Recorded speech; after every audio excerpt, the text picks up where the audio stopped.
in a second, they'll actually finish doing the shearing process, which is actually very comfortable for them. We have a skilled professional shearer. It's really amazing to watch this fleece come off in one piece, and the sheep's happy and very comfortable. And then we put them in the spa chair. Welcome to Clothing Culture, a fashion industry podcast at the intersection of technology and innovation. I'm Emily Lane. And I'm Bret Schnitker. We speak with experts and disruptors who are moving the industry forward and discuss solutions to real industry challenges. Clothing Culture is produced by Stars Design Group, a global design and production house with more than 30 years of experience. Welcome back to another episode of Clothing Culture. Today, you might notice a very different backdrop.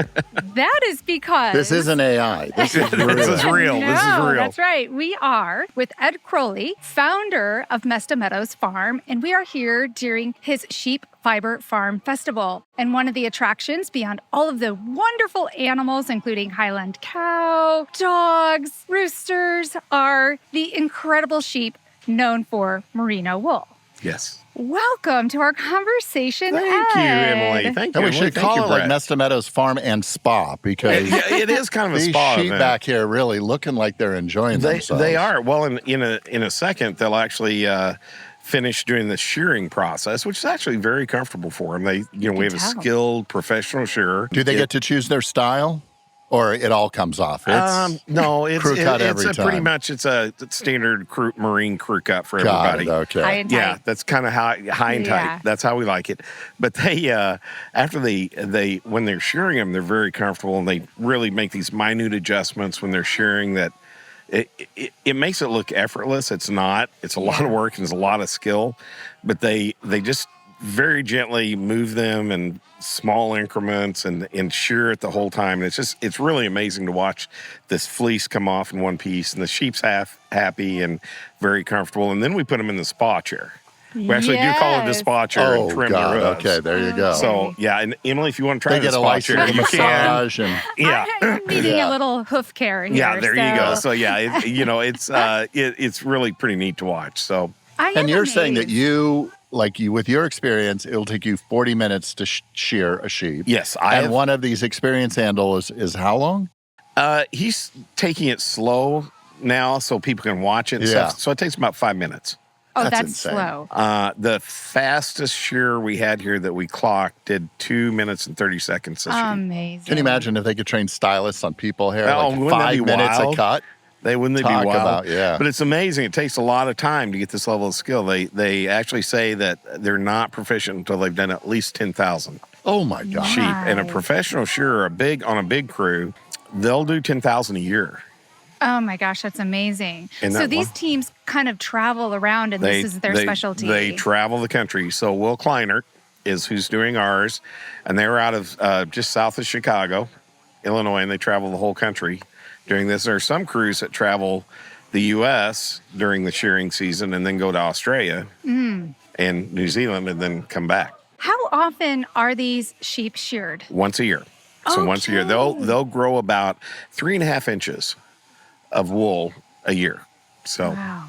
We were noticing when we were touching some of the wool that had been sheared how moist it is. Like I kind of wanted to rub it all over my skin. It'd be good Yeah. for you to do that, Yeah. actually. That's Yeah, lanolin. It is Yeah. lanolin. And Bret, lanolin is really good for your skin. Most dermatology medicines, most skin lotions have lanolin in them. And it's antimicrobial. It has healing properties. And so you'll actually, if one of these sheep gets nicked during the shearing process, which happens, they move around or something, they'll get a little nick. We'll put some blue coat, some spray antibiotic on it to make the crowd feel better. It doesn't help the Doesn't sheep. need it. The sheep Yeah. don't need it. In 24 They'll hours, heal you won't be able to see it. themselves. So it's just the healing properties. It's actually, there is this interrelated family and Yes. numerous breeds of merino, I Yes. guess, Wild. specifically around. One of the properties we've just called out is this unique high concentrate of lanolin that has naturally Yes. antibacterial static qualities. When you actually use merino in apparel, the great thing about, and we'll talk about all these other benefits, is that because of this degree of lanolin that exists even in the post-process in the fabric, is that you can wear merino shirts running day after day after day, and you don't feel or smell the odor because of this naturally antibacteriostatic property Yes. that exists. Yes. There are a million other benefits, but let's go all the way back and let's talk about this family and clarify kind of the history. You've got Okay. an interesting, Yes. is it an urban legend maybe? It sounds fascinating. There's some facts and there's some urban legend. I'm not sure what percentage it is, so we'll just go with We'll ask it's all Claude or good stuff. ChatGPT. Yeah, Claude or ChatGPT. They'll know for sure. They'll Right. either know or they're hallucinating. lie, right, One or yeah, the other right. way. But here's the story. So, and this part is factual. This is actually where the name of Mesta Meadows comes from. In Spain, through the 16 and 1700s, the main source of wealth was merino sheep. They had a monopoly. They were the only country that had merino sheep. The Moors had brought them in when they invaded and left them, and that they had a monopoly. The big mills were in France. That's important in the story in a bit. So you have these merino sheep. There is a complete monopoly. It was illegal to export them, punishable by death. So they were pretty serious about it. And there's a group of shepherds and landowners that controlled the wool industry called the Society de Mesta. And we named Mesta Meadows in honor of those founders of our industry. Oh, my gosh. So that's kind of where the name comes from. It's kind of cool. Yeah. And so anyway, most of the wool went to France where the big mills were. The converters, To be converted. Right. Yes, to be converted it from wool into yarn and roving So and like actual what textiles. we're seeing sheared off now, Yes, then this- gets transported Then into gets a sent up converter. by the coast probably to But the source was heavily protected. yes. Yeah. And so the king of France said, I really want some merino sheep. And so he said, he probably asked the king of Spain for him. And he said no. So he was pretty smart. Said, we're going to have a menagerie. We're going to bring all the royalties, unique animals in from all over Europe to Rambouillet, France. All the royalties sent their animals. And the king of Spain sent 250 merino sheep. As soon as the merino sheep arrived, the king of France disbanded the whole thing, sent everything else home, kept the sheep, Oh the my merino gosh. sheep in Rambouillet, France, and that was the start of the Rambouillet breed of merino sheep. Interesting. And so that's actually the breed that we have is a Rambouillet, or sometimes called a French merino sheep. So it's a breed of merino sheep. So in the various breeds of sheep that produce merino wool, is there kind of like a hierarchy of quality? There are differences in quality and differences in the breed. So, for example, the classic Australian merino that we read Still about so about much. 80%, 85% of the wool, merino wool, comes from Yes, Australia. It is very. How did very it move from France to us? How did the Australians on a lonely island in the middle of nowhere all of a sudden get, I mean, Well, my the king of theory France is- pulled off a pretty big coup, Yeah. but I doubt the Australians said, hey, I'm going to have a zoo. Go. No, I don't think. I think probably what happened, Australia, when it was starting out, was kind of a, what's the word I'm looking for here? Kind of a rogue colony, if you will. Rogue is a good way to Yeah, put it it. was a prison island. Prison island, Yeah. very, very industrious, very entrepreneurial.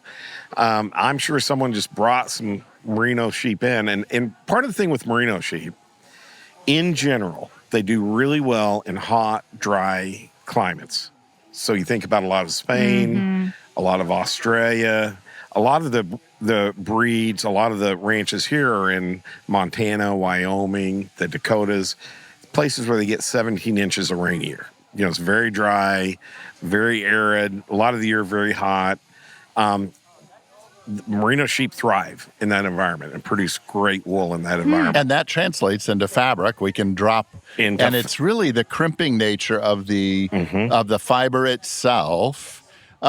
It's thermoregulation at its best. It is, and that's one of the interesting things. Why we shear now, a lot of people say, why don't you shear when it's hottest in the summer? Get all that wool off them. Well, we don't want them to have all the wool off of it. We like them to have about a half inch of wool, because if they have that, it provides that thermal insulation. And also, wool is really unique in its hydrostatic properties. It's wicking properties. So if wool is dry, it will absorb moisture. Yeah. If it's wet, it will expel moisture. So that's why if you're like in a cold climate, wet climate, Yeah. it's great because Temperature it's gonna controlling keep no you- matter what. It's going to be temperature controlling. It's really popular with sports people. If you're running or stuff, it will wick the sweat away from you and keep you cooler. And out of all the families of wool, Merino has the highest level of that property. Yes. It can absorb up to 30% of its weight in water before it Yes. starts to see a breakdown in this characteristic of insulation. So very good properties in that respect.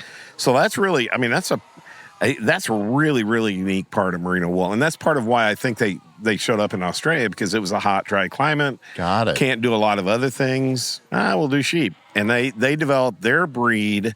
They actually bred them and developed the breed that had a lot of folds in their skin. If you ever see them when they're sheared, Yes. they have lots and lots of folds.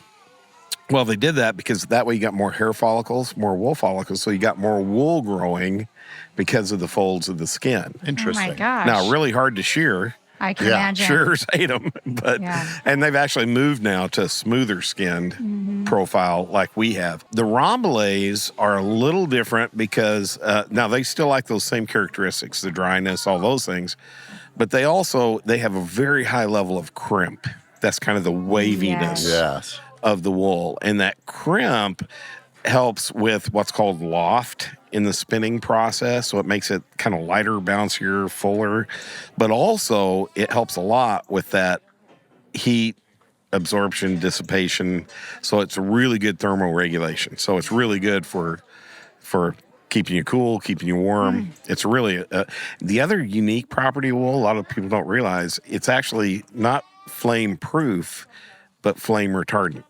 So actually a lot of firefighters wear wool undergarments because if they have polyester and they're in a hot fire, It it melts, but wool doesn't. That's interesting. So how much yarn will one average size sheep Okay. produce? Okay, so let's take one of our Rambouillet ewes. She'll produce about, our average is about 7.2 pounds Okay. per ewe of wool. Now, once you wash it, scour it, there's a process you go through with wool. First thing is you scour it, which is basically a washing under real intense heat, but very low agitation. Because if you agitate it, you get felt. Yeah. So unless you're making felt, you don't want that. Merino does have a higher pilling Yes. likelihood than Yes, other wools. yes, definitely. So you use a really hot bath, some chemicals to get the oil out. That's what you're trying to do, is get that lanolin out. You get the lanolin out, and then when you take it in the next step, you'll card it and then spin it, and et cetera. But you lose about 50% of the weight Okay. in that process. So you'll have about 3.6 pounds of fine yarn, which turns into, if you think of a skein, which is basically 4 ounces. Yep. So that's basically 4 skeins to the pound. So the So conversion, you're still you can getting see. 12 and a half skeins per ewe. So a really nice cardigan sweater is going to take you 3, maybe 4 skeins. So you get about Okay. 2 or 3 sweaters per sheep. Isn't that wild? Wow. So that's kind of the math. Very They're- rough math. Don't hold me to it, but So their donation of their one round of fur equals 2 to 3 sweaters for a person. yes. On the average, Or depending, certainly. Yeah. about 18 pairs of socks. Okay. So a lot of people, when we talk about wool in general, and they're not really versed on different qualities of wool, they throw it into one camp, right? They're Yeah. like, wool is itchy, it's heavy, right. it's hot. Merino is not. It is Right? not. And that's a real important factor. So if you put wool under a microscope, the reason you're able to spin wool is it actually has barbs on it. It looks like little barbs coming off the wool fibers. And so when you spin it, those barbs catch. So that's why you're able to spin yarn and have a really nice tight weave on it.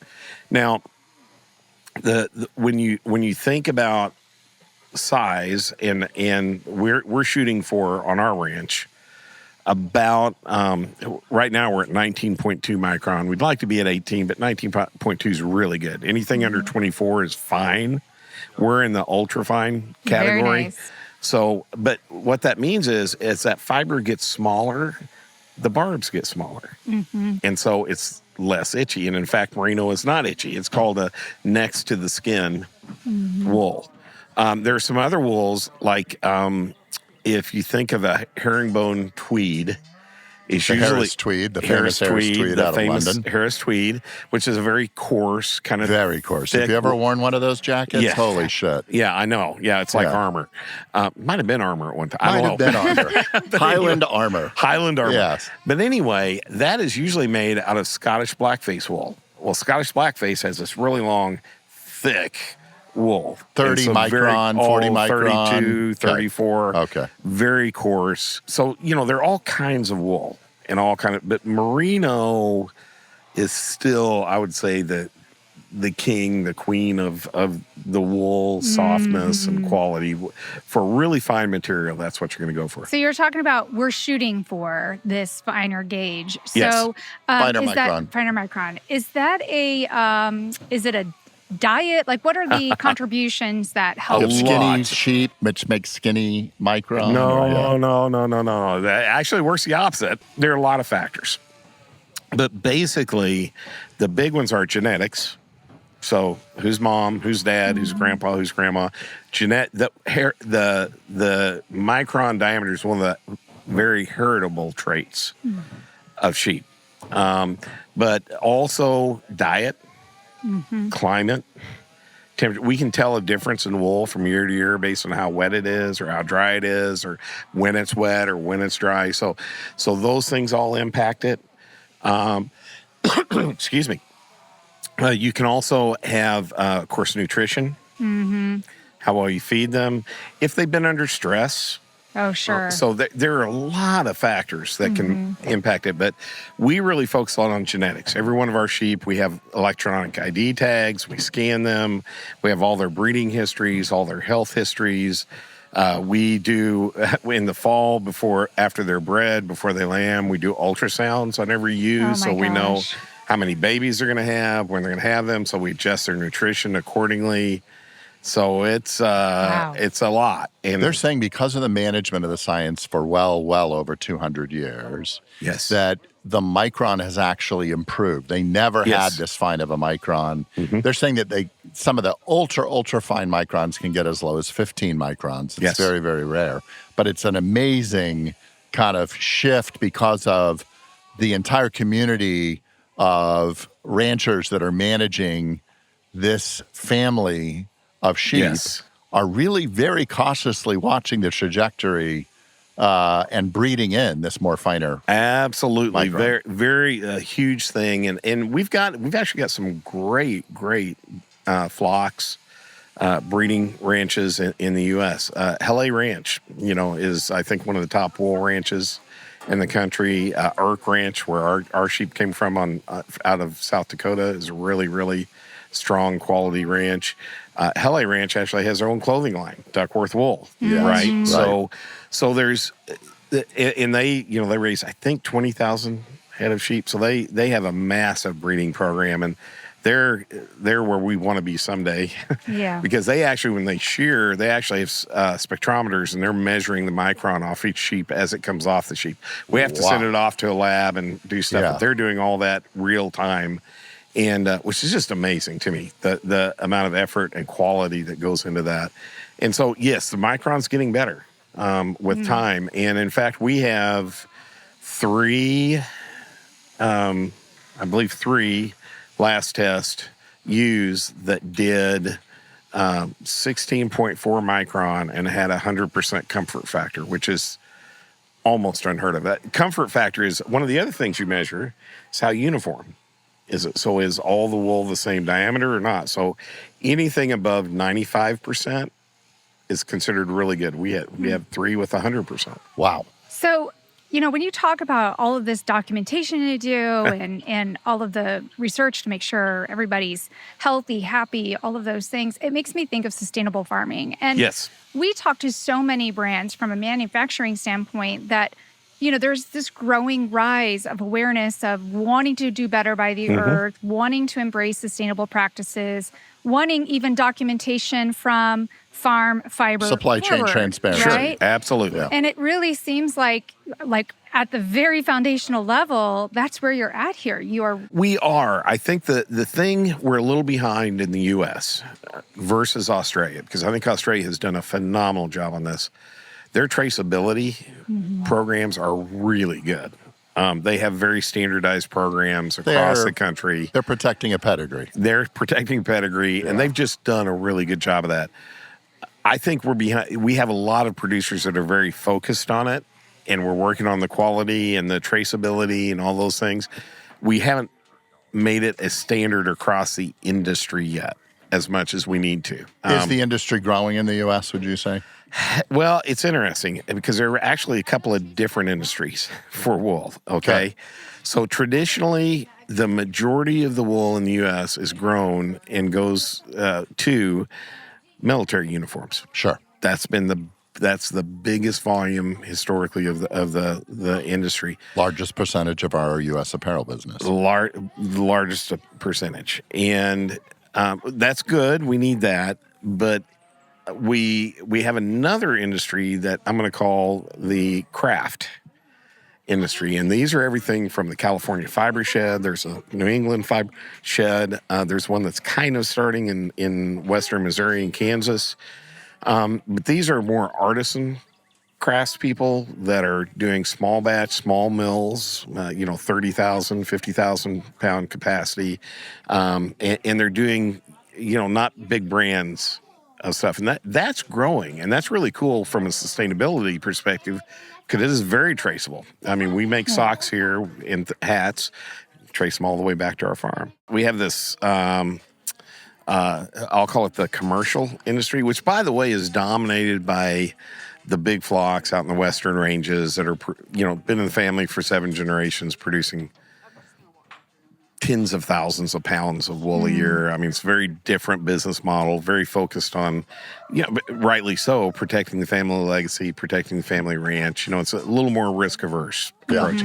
Now, I say that Hele is one of those, and they're not risk averse. Sure. There's some that are doing some really cool stuff. Yeah. But for the majority, most of the I'll call it kind of the craft market is on the West Coast and the Northeast and eastern half of the U.S., and is really thriving, and there's a lot of growth in that sector. The military sector is kind of plateaued and declining. At the best. We were just visiting a group out in Carolina, and they're struggling. They haven't had orders in 9 months. So. Yeah. I think the market's changing. And I think there's an opportunity, though, the more we're seeing of the Hele type of, I'm going to call it farm to skin brands. Well, it's Lux. I mean, when we look at America and we look at the things that we can and we can't do and what we can protect and what we shouldn't protect, what needs to go offshore because we don't have the staff for it, we know we grow a lot of really nice cotton. Everything from good everyday usable cotton to Supima. I believe that Merino has this similar ability to market to the world, and it can be a sustainable business because it's a luxury yarn, right? I agree, Bret. There's completely. no cheap, right? Yeah. Merino is a merino. Yes, and I absolutely believe that's our opportunity is the luxury market. Yeah. Because, I mean, you think about, okay, part of the reason I was interested in raising wool sheep, 30... You got cold years ago and said, man, I need a lot of sweaters. It was like 30 years ago. I was in Australia on a work trip. It's middle of winter there, summer here. I didn't take a heavy coat. I'm freezing to death. The guys I was working with there, he's like, look, I'll take care of you. He takes me to this clothing store. I went in and I bought this wool, 100% wool overcoat. Paid way more than I ever thought. I'm like, my wife's going to kill me when I get home, and but it's a long flight. It's a long flight. I can, talk to her about it. Yeah. I've had that for 30-some years. It's still where it looks great, wears great. It's the best clothing investment I ever made. My cost per wear on that thing is the lowest of anything I've got. And that's one of the things about wool. It's durable. It's extreme. A lot of people don't realize when you do bend test, which is basically you bend a fabric to see how long before it breaks.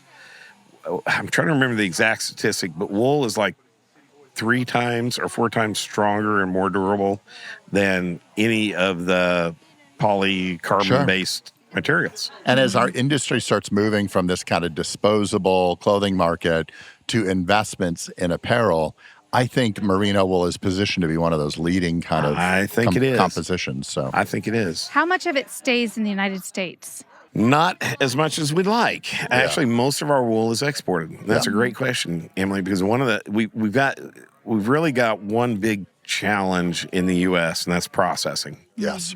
Capability.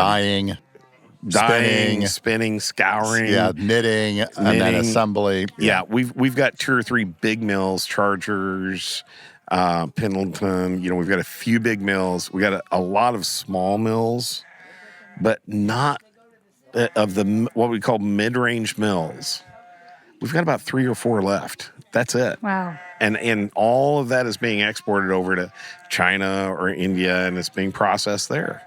But there's no benefit for Asian countries to use U.S. wool when it comes to an import duty rate back in. No. And that is something that really should be happening. If we are driving the U.S. industry that can be built here, there should be this incentive to break out the composition and say, look, it's American-based, American origin, so there should be a benefit for that. And I think that will actually accelerate the use overseas because it's even the current administration says, look, we're not really interested in growing the American apparel industry because who's going to sit in a sewing line at that price? Right. But if we take components of the industry, our cotton, the merino that's existing, and we give benefits for utilization and re-import, then I think we can actually accelerate the industry. I agree. I absolutely agree. And I think that's a huge opportunity for us. We have an amazing amount of land that 100%. Is ideal for growing high quality, great. We can grow as good a wool as anybody in the world. We absolutely can. So, you know, we've got that capacity. You know, why don't we support that? Make it easier to create more demand 100% for our wool to be used in overseas processing and coming back as clothing. Well, and the benefit extends, you know, far past wool. We know that, you know, at some point there's an end of life. We provide the food chain. We provide the value chain. Talk about sustainability. There's a lot of benefits to that. There is. Well, and wool, again, it's an all-natural fiber. You know, that's one of the things you don't realize. I mean, for example, we have waste wool here. You know, about 20% of our wool is not good enough quality to be processed. So we actually compost it. And it releases nitrogen very slowly. It won't burn plants. 3 to 4 years, fully biodegradable. 3 to 4 years, fully biodegradable. Probably adds some good nutrients. And great nutrients. Very strong nitrogen. And the plants that grow are really soft because of the land. Yeah, there you go. So it's great stuff. I mean, it's just it's a wonder material. And I think we've got, again, we've had that industry in the past, so we know how to do it. But we've got some barriers right now that are really holding it back. We should break them down somehow. There's got to be a voice out there. There's got to be. There's got to be. I will put a plug in for the Wool Council, the American Sheep Industry Association, which I'm on the Wool Council. That's actually, we have a budget for pretty significant budget for trying to drive those kinds of initiatives and really trying to help bring some of that change about. We need some input from the textile industry. We need people that know that industry giving us input. What you find, and every administration is different, is that try to pick off the incremental benefits. If we can simply say, hey, look, let's adjust import duties, and now we have a tariff hit. If there would be a reduction on tariff on U.S. origin fibers and a reduction in duty, that's not a big ask. No. And what that would do is drive significantly more business, even outside of the wool itself, to the entire meat industry and everything else. I think it's a huge benefit. Absolutely. So, Ed, I know that you're a bit of a serial entrepreneur. Okay, yes. Guilty. Better than serial killer. No. That's I wasn't sure where she's going story. with that. I didn't know. Me neither. I'm like, excuse me? So I'm curious, one, how you ended up saying, this is going to be my thing, merino wool. And then what's next on the horizon? Okay, so well, let me do a little backstory because it's kind of funny. Okay, I'm going to tell a story of myself. I grew up on You snuck sheep out of Spain. Yeah, that's it. Okay. It was a long time ago. The zoo thing. Yeah. No, but I actually grew up in Southwest Missouri on a large beef and dairy farm, right? A couple thousand acres. I left to go to college. I'm like to my dad, I'm never living in the country again. I'm never milking anything again. I'm going to see the world. And I had a great career, and I did. And then 15, 20 years ago, kids gone, grown up, and Terry, my wife's like, let's look at some goats. I'm like, well, I'm not real crazy about goats, but sheep sound kind of interesting. So I went to school for a year to learn about sheep and goats. I knew about cattle, didn't know anything about sheep and goats. And started reading about the Merino sheep and the Ramble, and I'm like, man, I like this. And I got to think about that coat I'd had for so long. I'm like, okay, we're going to do sheep. So that's how we got started. And we were in Kentucky at the time. That was before I closed down one of my previous companies and I wanted to teach because I've always taught part-time. And I really enjoy that. So I just wanted to actually, get to do that full-time. So second career, I came down, started teaching, and we bought this place and started doing it. Now, along the way, we had some people who were in sheep, and they gave us some dairy sheep. We know these guys, they have sheep. Sheep's a sheep. Yeah. Take your sheep. I'm like, okay. Would that also be a French sheep? Actually, we have a Lucane East Frisian cross. East Frisians are from Holland, Germany. Lucanes are from France. Okay. And we also have I'm some just thinking about the ASAPs. cheese. That's why I'm familiar with Trust me, if you know sheep Emily, cheese. she's always thinking about cheese. Well, and sheep's milk cheese, traditionally Parmesan, mozzarella, Roquefort, feta are all sheep cheeses. Yes, Gruyere. Yes, Gruyere. Yes. Yeah, absolutely. So yeah, if you love, sheep cheese is really good. So we get these dairy sheep, and we started milking them, learned about their, dairy sheep milk is an amazing milk. It has very small fat particles that are actually easier to absorb. It's the easiest milk for the human body to consume. Still have lactose or not? It has lactose, but smaller amounts, different lactose. Interesting. Okay. It's all A2. You've heard of A2 Yes, or non-A2. the big all whole sheep milk shift in is milk A2. today. Okay. It's all A2. It's very sweet. It's not like goat milk. Please don't call it goat milk. It's not tangy, or it's very sweet. It's actually, a lot of people compare it to half and half. Interesting. So it's very creamy, and it's naturally homogenized. So that cream stays in there. It doesn't get a big cream line. It just stays in the milk. So anyway, so we started doing sheep milk. And we actually had a gentleman that worked for us. His name was Joe. Joe was a huge guy, 6'2", 6'3", not fat. I mean, he had like 0% body fat. He's just a bear. He's just a big guy. He came to me one day and he said, Ed, I haven't had milk for years. I love milk. I can't tolerate milk. Can I try this sheep milk? Yeah, try it. So he tries it. He comes back about 2 weeks later. First of all, he loved it. It's great. He didn't have a problem with it. But he came back later and he said, look, could you make ice cream? And I swear he almost got tears in his eyes. He's like, I haven't been able to eat ice cream for 4 years. I love ice cream. I really want some ice cream. You wanted to put on a little of that body fat back on. Yeah, back on, right? He's melting away. And so we tried it, and we tried to make it, and we did some experiments. We did recipes, and we finally came up with this French custard base sheep milk ice cream. And he was so happy. He loved it. He would just, he was my best testing subject. He would just, anytime I made it, he was ready to I'm try willing it. to be your second Are best you? tester. Okay, all right. You had some, right? Yeah, I did. You like it, Bret? It was Wonderful. good stuff, yeah. Really good. We started just experimenting with it, started making some very small batch ice cream, and we found that we just couldn't make enough. People tried it and they loved it, and we'd be closed and they'd be knocking on our door saying, hey, do you have any ice cream? And, so we said, okay, we'll take the leap. And we got some investment. We put a lot of our own investment into it, built a creamery, upgraded our barn to grade A barn, went through all the inspections and everything else, and we've just opened it. So we now have Adelaide Yes. Creamery, which we had a great agency we worked with that helped us come up with that. And it's basically a combination of Attila and lait, or some kind of the French words for craft or custom in cream. It's perfect. And it describes it, I think, very perfectly. So we have this very nice, rich, creamy French custard-based ice cream that is really unique because we don't use any preservatives, nothing you can't pronounce. We use real stuff, like our apple cinnamon is made out of a real apple cinnamon syrup, just apples and cinnamon and syrup. Good ingredients. Good ingredients. Blackberries, real blackberries. That's I know somebody liked the blackberry. So I think, is really, I don't know, Emily, I just think it's become a passion for me just making this. Now, my wife says you got to cool it on the flavors a little bit and taste testing. We're going to get super fat. But call us down. It's not that far away. But it's so much fun. And it's so cool to be able to do it and to watch people just enjoy it and just get excited about it. Where can people get it? Oh, here?